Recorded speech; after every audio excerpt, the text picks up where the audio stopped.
Story 1. I've always loved babysitting. Easy money, snacks in the fridge, and usually a few hours to scroll my phone while the kid sleeps. But after what happened last winter, I haven't accepted a single job. I don't think I ever will again. Because now, when I close my eyes, all I see is that front door shaking, that doorknob rattling, and someone on the other side who wanted in badly. It started like any other Friday night. The Connors were a quiet family I'd babysat for a few times before. Nice house at the edge of town, surrounded by woods. A bit isolated, but I didn't mind. Their daughter, Lucy, was 5, shy, well-behaved, easy to entertain. They had a huge TV, good snacks, and always paid in cash. Mr. and Mrs. Connor had a dinner party to attend and wouldn't be back until around midnight. I showed up around 6, got the usual rundown, bedtime at 8, emergency numbers on the fridge, Wi-Fi password, and they were out the door. Lucy and I played a board game, then watched a movie. She was asleep by 8:15. I tucked her in, turned on the nightlight, and left her door cracked like she liked. Then I went downstairs, curled up on the couch with a blanket and some popcorn, and started scrolling TikTok. Everything was normal. Until 9:42 p.m. It started with a knock. Not a doorbell, not even a loud knock, just 3 soft taps on the front door. I paused, thinking maybe I imagined it. Then came another knock, louder this time. I muted the TV and walked to the entryway. The front door had one of those frosted glass panels, so you couldn't see through it clearly, but you could tell if someone was standing there. And someone was. A dark shape, motionless. I hesitated. Hello? No answer, another knock, a little harder. I backed up. Something felt off. It was late, the house was way out on a quiet road, and the Connors hadn't mentioned expecting anyone. Then I saw the doorknob jiggle. Not once, repeatedly. Someone was trying to open it. Locked, thank God. Can I help you? I asked, trying to sound firm.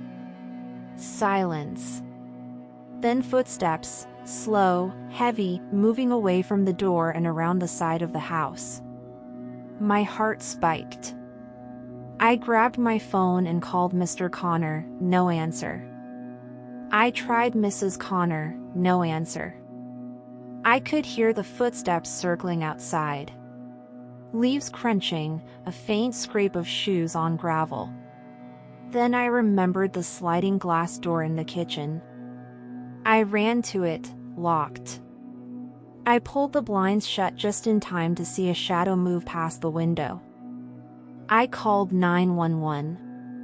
Tried to stay calm. The dispatcher answered, asked for my name and address. I gave it to her in a rush, told her someone was trying to break in. She stayed on the line, told me officers were on their way, asked if all the doors and windows were locked. I ran through the house checking. Everything seemed secure. I peeked out a side window just in time to see someone sprinting into the woods. I couldn't make out a face, just dark clothing and the way they moved. The dispatcher kept me talking. She told me to stay on the line and go upstairs with the child, lock myself in her room if possible. I didn't want to scare Lucy, but I couldn't leave her alone. I crept upstairs, heart thudding, and eased open her bedroom door. She was still asleep, breathing softly. I locked us both in her room, sat down by the window, and waited for the police. They didn't arrive for another 20 minutes. By then, whoever had been outside was long gone. The cops searched the property, found some footprints around the side of the house but no other signs. No damage, no break-in. Just the marks of someone who'd tried, and failed, to get in. They told me it was probably a prowler, maybe someone who thought the house was empty. They took a statement and said they'd patrol the area a little more frequently. The Connors came home a few minutes later, shocked and apologetic. They thanked me, paid me extra, promised to install security cameras. I went home that night with my nerves shot. But the real nightmare started the next day. I got a text from an unknown number that morning. "You shouldn't have called the cops." That was it, just that one message. I blocked the number immediately, tried to shake it off. But then, 2 days later, someone tried to follow me after class. A man in a gray hoodie. I only noticed because he waited until I left the building and kept pace behind me for 3 blocks. I ducked into a coffee shop and called a friend to come pick me up. By the time they arrived, the man was gone.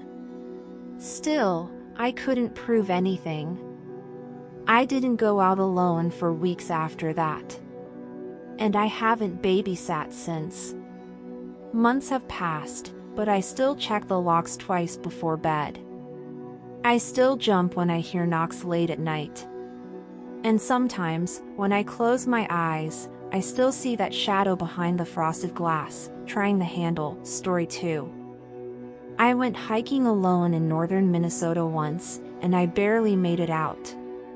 It was supposed to be a peaceful weekend getaway.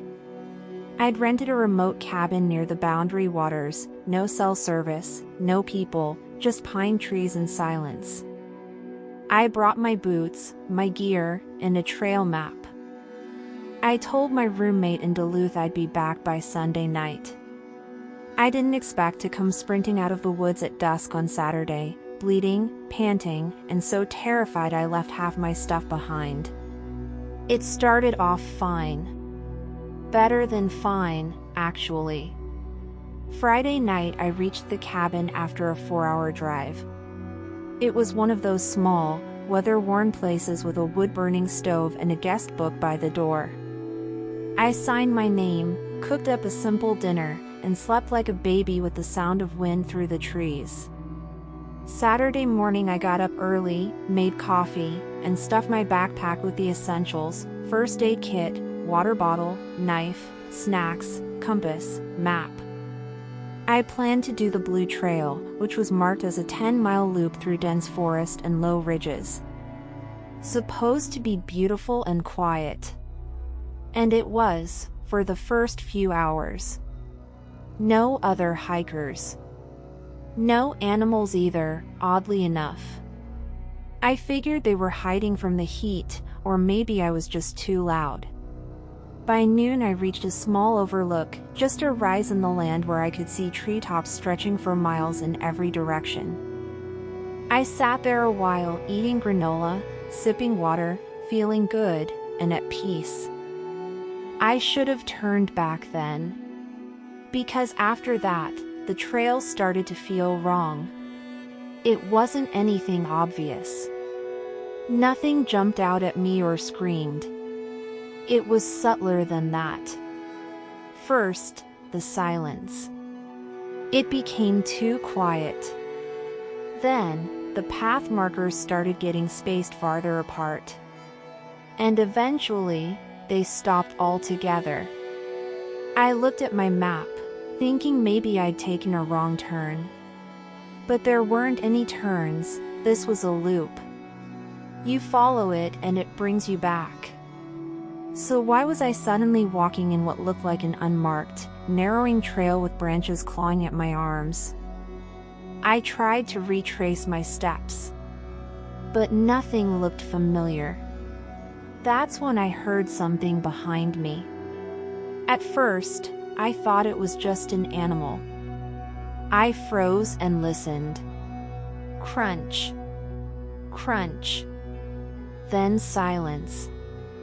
I called out, "Hello? Anyone there?" No answer. I turned and saw nothing. No movement. Just trees and shadows. I started walking faster. And that's when the real nightmare began. I walked for what felt like hours. Every time I thought I saw something familiar, an old stump, a bent tree, I realized I'd just convinced myself. The forest was too dense, too wild. I wasn't even sure I was on a trail anymore. Then I heard it again. Footsteps. But they weren't behind me this time, they were to the side. I stopped, so did the footsteps. I turned and stared into the trees. Nothing. Then a low, steady snap, a branch breaking. And I saw him. Tall, maybe 6'3", wearing dark clothing. His face was obscured either by a hood or the trees, I couldn't tell. He was just standing there, maybe 30 feet away, partially hidden behind a pine trunk. "Hey!"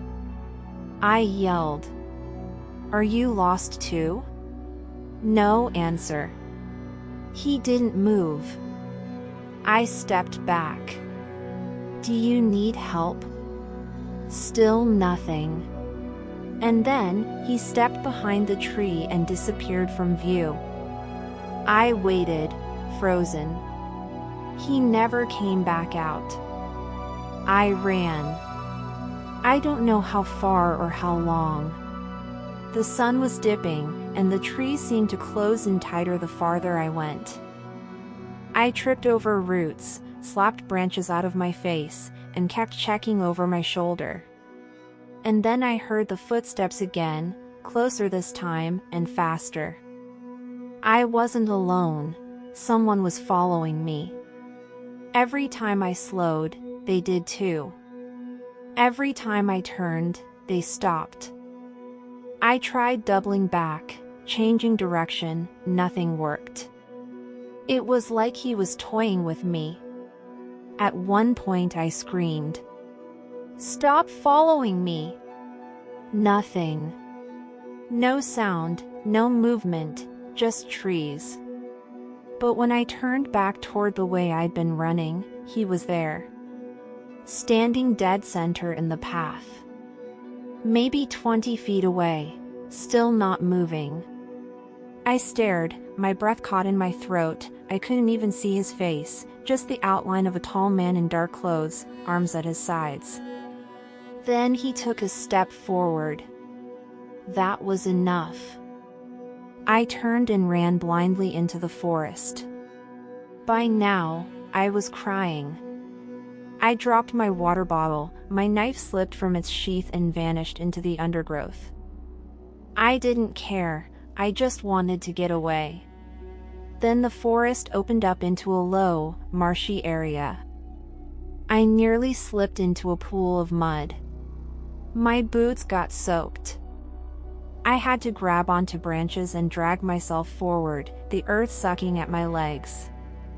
And behind me, I heard him. Running now, not walking. Not stalking, chasing. I heard twigs snapping, leaves rustling, his breath, loud and ragged, like he was gaining on me. I screamed again, didn't care who heard.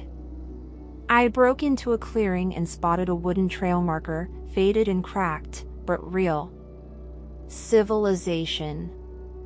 I ran toward it and saw a familiar tree, a twisted old birch with moss on one side. I knew that tree.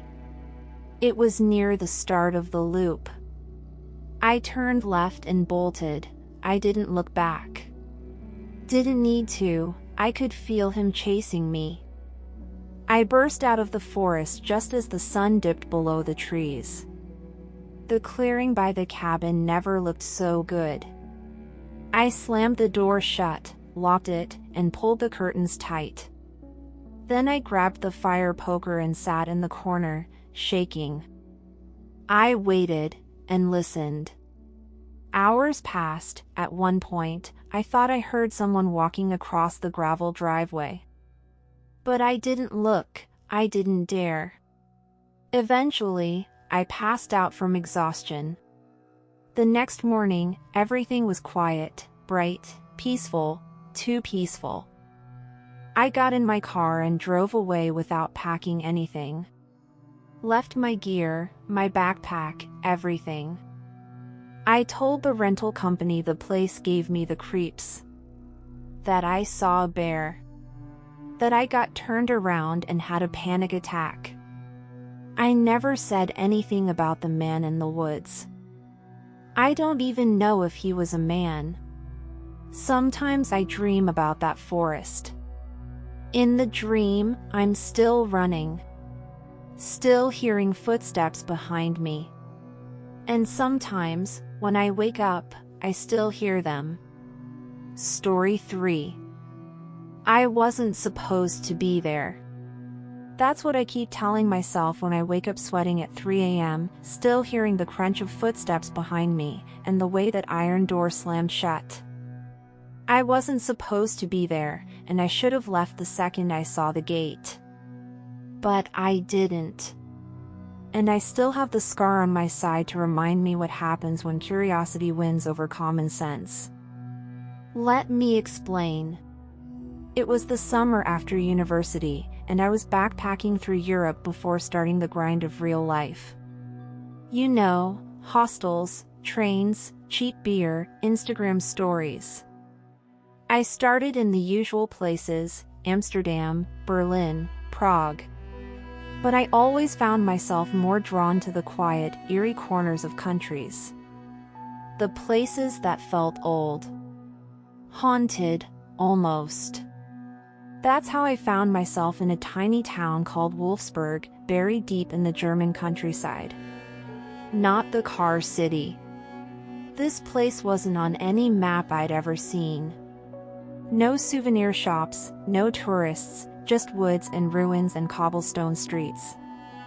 I was staying at a rundown inn run by a woman who looked like she hadn't smiled since the Cold War. She didn't speak English, but I knew enough German to get by. One night, while drinking in the empty bar, I overheard a guy talking to the bartender about something he called the Jägerhausschloss, an abandoned hunting mansion from the early 1900s. He called it cursed, said squatters had moved in over the years, but most don't last. That's all I needed to hear.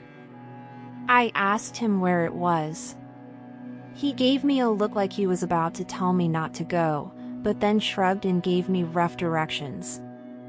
And the next morning, I packed a flashlight, a knife, and my camera, and headed out. The forest swallowed the road after the first mile. I followed an old trail that looked like it hadn't seen maintenance in years. It was between tall pine trees and low mist. It should have taken about 45 minutes to reach the ruins. It took me nearly 2 hours. There were bones in the underbrush, animal, I hoped, and thick vines that felt like they were trying to pull my boots off. Then I saw the gate. Wrought iron, half-rusted, flanked by stone pillars. It hung crooked, like someone had driven a truck through it years ago. On the right pillar, carved into the stone, was a word, Jägerhaus. I stepped through. Immediately, the air felt colder. The trees opened up to reveal a massive structure, 3 stories tall, half collapsed in the rear, with broken windows and ivy strangling the outer walls. The roof had caved in on one corner. The front doors hung ajar. It looked like something out of a horror movie. Which, of course, meant I was going in. The foyer was wide and empty. Graffiti covered most of the walls. Broken glass crunched underfoot. The grand staircase was rotting through, and the chandelier had fallen long ago, shattered in a tangle of metal and dust. I wandered through the first floor, taking pictures. There were signs people had camped there, old beer bottles, ashes, a half-burned sleeping bag. But everything felt wrong. Not just abandoned. Watched. I heard a creak upstairs. I froze. Hello? I called. Didn't mean to crash your place. Nothing. I crept toward the stairs, shining my flashlight up. The second floor looked pitch black. Another creak. Then a whisper. I couldn't tell what it said. And then, a face. Just for a second. At the top of the stairs. Pale, wide eyes, hair matted to one side. Then it was gone. I ran. Back to the foyer, out the door. But as I hit the steps, I slipped, and something grabbed my bag. I spun, flashlight swinging, and saw a hand yank it back into the house. A human hand. I didn't wait to see who it belonged to. I bolted through the gate, into the trees. But I didn't get far. I took maybe 20 steps before 3 men stepped out from the trees ahead. Dirty clothes, shaved heads, one held a piece of pipe. The biggest one pointed at me. "Zurich," he said. "Jetzt." I turned to run and got grabbed from behind. The guy from inside. They wrestled me to the ground. I fought, hard, but there were too many. They dragged me back into the Schloss. They took me to the cellar. Damp, pitch black, mold on the walls. I could hear rats squeaking somewhere nearby. They didn't speak much. Just argued with each other while tying my wrists to an old pipe. One of them, short, stocky, with a scar down his neck, looked at me and grinned. "American?" I nodded, heart pounding. He leaned closer. His breath stank of cigarettes and rot. "No Polizei here." Then they left me in the dark. I don't know how long I was down there. Hours maybe. My flashlight was gone. I couldn't see anything, just felt the cold stone and the pain in my wrists. Then, I heard footsteps. Slow, deliberate, coming down the stairs. Someone else, not one of the 3. This person didn't speak, didn't make a sound. Just stood at the base of the stairs, breathing. Then, I heard the knife. The sound of metal scraping leather. And I realized something awful. These squatters weren't alone. There was someone else in the house. Someone worse. That was the push I needed. I yanked and twisted at the pipe until the rest gave way and the whole section broke loose. My wrists were bleeding, but I was free. I crept toward the stairs. The cellar was empty. I made it up to the first floor, crawling low, listening.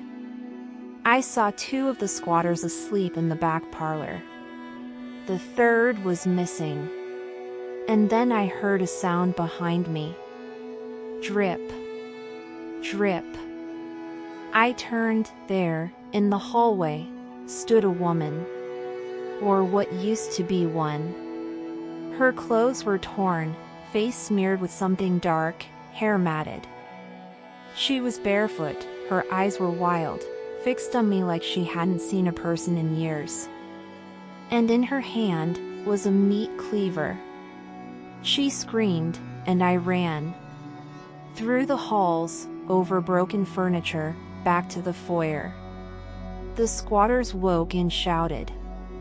One chased me with the pipe. Another grabbed at my shirt and nearly dragged me down. I kicked and swung the piece of broken pipe I'd carried up from the cellar. It connected, and the guy dropped. The others hesitated just long enough for me to reach the door. I slammed it open and ran through the gate. Into the woods, barely remembering the path. I ran until my lungs gave out. I never looked back. I made it to the road as the sun rose. A passing farmer found me and took me to a clinic. I didn't speak much, didn't explain what happened.